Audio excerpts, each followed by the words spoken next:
آپ کے پچھلے کچھ جمعہ کے خطبات میں نے دیکھے سنے. جی جی فرمائیے. اس میں کچھ آپ خطبات سنتے ہیں؟ جی ہاں. اچھا تبھی پھر فرمائیے. اس میں ایک دو پوائنٹ ایسے ہیں ہم وضاحت فرمائیے. لیکن میں سمجھتا ہوں وہ ذرا علمی سی گفتگو ہے, شاید یہ فورم اگر ایسی بات ہو جی تو اس کے لیے میں عرض کرتا ہوں ایک امکان موجود ہے کہ چونکہ یہ سلسلہ بھی بند نہیں ہوا اس لیے کئی ایسے نکات ہیں جو آئندہ کھلنے والے ہوتے ہیں. جی تو اگر آپ نے کچھ نکتے بیان فرما دیے اب سمجھنے کی خاطر جی تو ان کا نہیں تو سب کا فائدہ ہو جائے گا. میں آئندہ خطبے میں ان کو شامل کر لوں گا. اچھی سمجھ گئے؟ جی سوال کر دیجئے. اس میں پہلا ایک خطبے میں, بلکہ وہ میرے خیال میں 2 خطبات پہ محیط تھا آپ کا. جی فرمائیے. نور العلا نور, نور العلا نور. اس کے متعلق آپ کی گفتگو بڑی علمی اور کافی حد تک سائنٹیفک بھی تھی, لیکن اس میں آپ نے فرمایا تھا کہ نور کی ایک مخفی شکل ہوتی ہے, ایک ظاہر, ٹھیک, اور مخفی شکل جو ہے وہ بعض اوقات زیادہ پاورفل ہے. ٹھیک. اس میں آپ نے ایک مثال دی تھی بلیک ہول کی. بلیک ہول کہ وہ نظر نہیں آتے لیکن ان کے قریب کوئی چیز جائے تو اس کو زبردست قوت سے کھینچ لیتے ہیں. حضور اس میں میرا ذہن میں ایک پوائنٹ ہے کہ بلیک ہول جو ہے اگر ان کو دیکھا جائے تو وہ ڈیڈ سٹار ہے.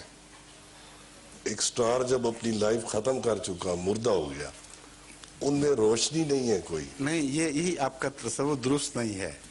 سائنس کے نقطۂ نگاہ سے اس کے برعکس صورت ہے. بلیک اول تو لفظ سے بلیک کو آپ سمجھ لیجئے.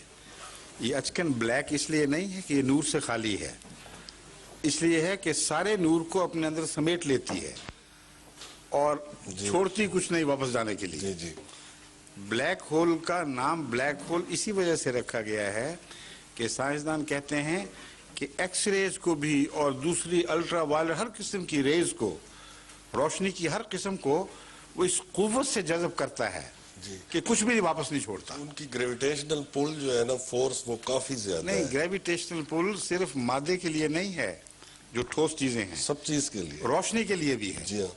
اور روشنی کو کھینچ لیتا ہے, اس لیے روشنی دکھائی نہیں دے سکتی. بالکل وہاں نہیں, سمجھ گئے؟ نو لائٹ نو ٹائم. لیکن اس کے اندر موجود ہو رہتی ہے. خود روشنی سے خالی نہیں ہوتا بلکہ سب سے زیادہ روشن ہوتا ہے اپنی ذات کے اندر, لیکن روشنی چونکہ نکلنے نہیں دیتا اس لیے کوئی دیکھ نہیں سکتا. جی یہ مطلب ہے بلیک ہول کا.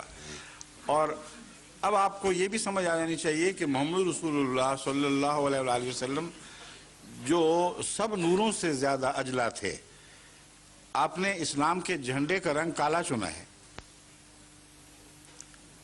سیاہ جھنڈا تھا, جو بظاہر عجیب بات لگتی ہے کہ دنیا کا روشن تر نبی آیا ہے, سب سے زیادہ روشنی دینے والا, اور جھنڈے کا رنگ سیاہ چن لیا ہے.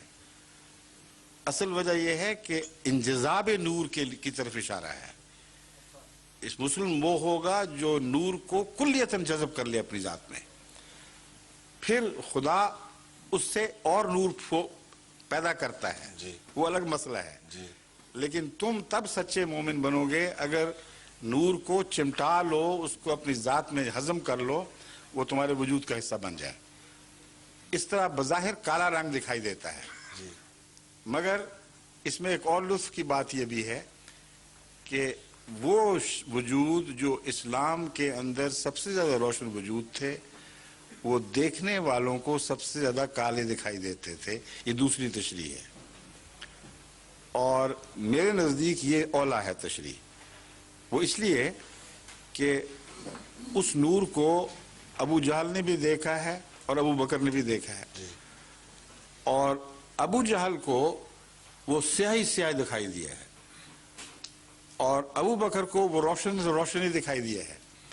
اس کا مطلب یہ ہے کہ نور کو دیکھنے کے لیے آنکھ کا ہونا ضروری ہے. جو آنکھ نور نہیں دیکھ سکتی اس کو سیاہی دکھائی دیتی ہے, کیونکہ یہ جھنڈے حضرت صلی اللہ علیہ وآلہ وسلم دشمن سے مقابلے کے لیے استعمال فرمایا کرتے تھے. اس لیے مومنوں کے لیے یہ اعلان تھا کہ یہ مجسم نور ہیں, اور غیروں کے لیے یہ تھا کہ جس کو تم تاریخ دیکھ رہے ہو اب اس سے مقابلہ کر کے دیکھو,